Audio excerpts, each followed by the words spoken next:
بسم اللہ الرحمن الرحیم۔ میرے افکار کی وسعت، میرے جذبات کی شدت اور میرے احساسات کی پیمائش کے لیے آج جو مقیاس منتخب کیا گیا ہے وہ ہے کرپشن اور کرپشن کے خلاف جنگ میں طلباء کا کردار۔ عزت نفس کسی شخص کی محفوظ نہیں، عزت نفس کسی شخص کی محفوظ نہیں، اب تو اپنے ہی نگہبانوں سے ڈر لگتا ہے۔ ڈنکے کی چوٹ پہ ظالم کو برا کہتا ہوں، ڈنکے کی چوٹ پہ ظالم کو برا کہتا ہوں، مجھے سولی سے نزندانوں سے ڈر لگتا ہے۔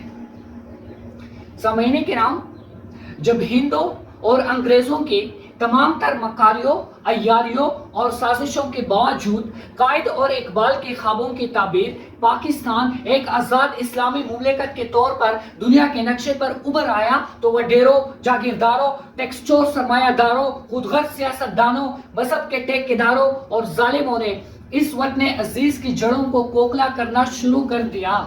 پھر نتیجہ تو نکلنا ہی تھا۔ ہماری تہذیب پر، ہماری سیاست پر، ہماری نظام تعلیم پر، ہماری معیشت پر ہمارا پورا سسٹم کرپٹ مافیا پر چلنے لگا۔ اصول بیچ کر مسند خریدنے والوں، اصول بیچ کر مسند خریدنے والوں، نگاہیں اہل وفا میں بہت حقیر ہو تم۔ وطن کا پاس تمہیں تاں نہ ہو سکے گا کبھی، وطن کا پاس تمہیں تاں نہ ہو سکے گا کبھی، کہ اپنے ہرس کے بندے ہو، بے ضمیر ہو تم۔ ڈیئر آڈینس، چند روپوں کی حوث وطن عزیز کی عزت و توقیر کو گروی رکھنے والے ضمیر فروش لوگوں نے آج ہم سے ایک غیرت مند قوم کہلانے کا حق چھین لیا ہے۔ آج پاکستان اسے غلامی کی زنجیر سے باندھنے جا رہا ہے جسے آزاد کرانے کے لیے بہت سے مسلمانوں نے اپنی لہو سے مکتبگاہوں کو سجایا تھا، جسے آزاد کرانے کے لیے بہت سے آدم کی بیٹیوں نے اپنی عظمتوں کو سارے بازار نیلام کرایا تھا، جسے آزاد کرانے کے لیے بہت سے شہیدوں نے اپنا لہو بہایا تھا۔ کیا یہ ہے وہ پاکستان؟ کیا یہ ہے وہ پاکستان؟ میں پوچھتا ہوں اپنے آپ سے، میں پوچھتا ہوں آپ سے، کیا یہ ہے وہ پاکستان؟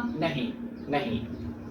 دوسروں کے ٹکڑوں پر پلنے والا یہ پاکستان قائد اور اقبال کا پاکستان نہیں ہو سکتا۔ میں سلام کرتا ہوں ان تمام قربانیوں کو جو اس ملک کو بنانے کے لیے بہت سے لوگوں نے دی، بہت سے مسلمانوں نے دی، مگر افسوس سے کہنا پڑ رہا ہے کہ آج کل حالت کچھ یوں ہے۔ مفلس شہر کو دنوان سے ڈر لگتا ہے، مفلس شہر کو دنوان سے ڈر لگتا ہے، پر نہ دنوان کو رحمان سے ڈر لگتا ہے۔ اب کہاں اثار و اخوت و مدینے جیسی، اب کہاں اثار و اخوت و مدینے جیسی، اب تو مسلمان کو مسلمان سے ڈر لگتا ہے۔ معزز سامعین کرام، ہے کوئی جو اعتراف کرے کہ ہم اہل کوفہ ہیں یا حسین کی شہادت کے بعد ایک اور حسین کی آمد کے منتظر ہیں؟ ہے کوئی جو اعتراف کرے کہ ہمارے ہونٹوں پر خاموشی کا سایہ ہے اور ہمارے دلوں پر جدید وقت کا خوف طاری ہے؟ ہے کوئی جو اعتراف کرے کہ ہم حکمرانوں کے پیٹھ پیچھے تو ان کی برائی کریں گے، مگر ان کے سامنے آتے ہی ان کی ایک نظر عنایت کے لیے ان کی شان میں قصیدے رکھیں گے، ان کی عظمت کے ترانے گائیں گے؟ ارے اقوام عالم، تم عافیہ صدیقی کی قید پر اس قوم کی منافقت کی بات کرتے ہو۔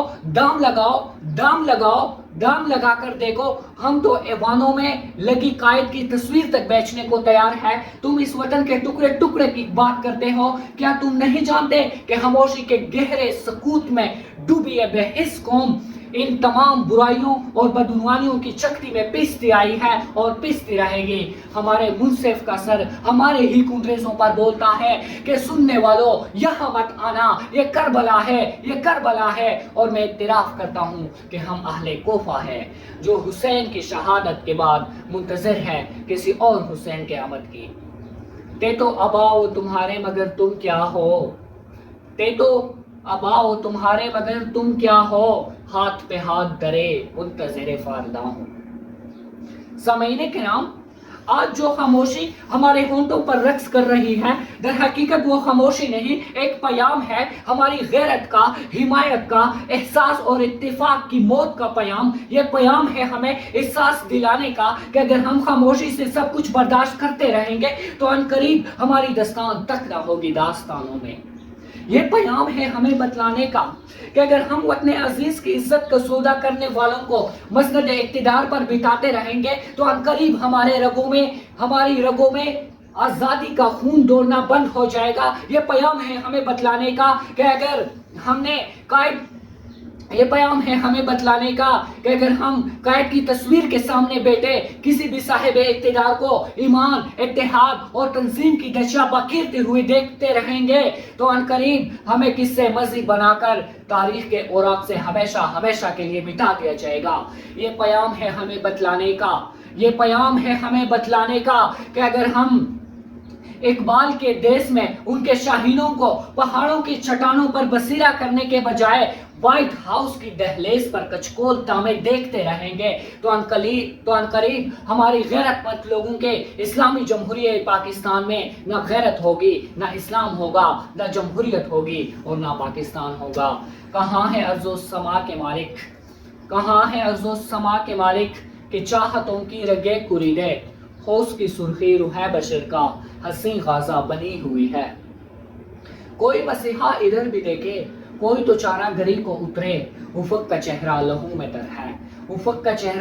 میں تر ہے، زمین جنازہ بنی ہوئی ہے۔ ڈیئر آڈینس، میں اقبال کے شاہینوں کو یہ پیام دینا چاہتا ہوں کہ اٹھو۔ مجھے اپنی نوجوان نسل میں شعلہ مہتاب دکھائی دیتا ہے جو اپنی کرنوں سے ہر برائی اور ہر تاریکی کو پاش کر دے گا۔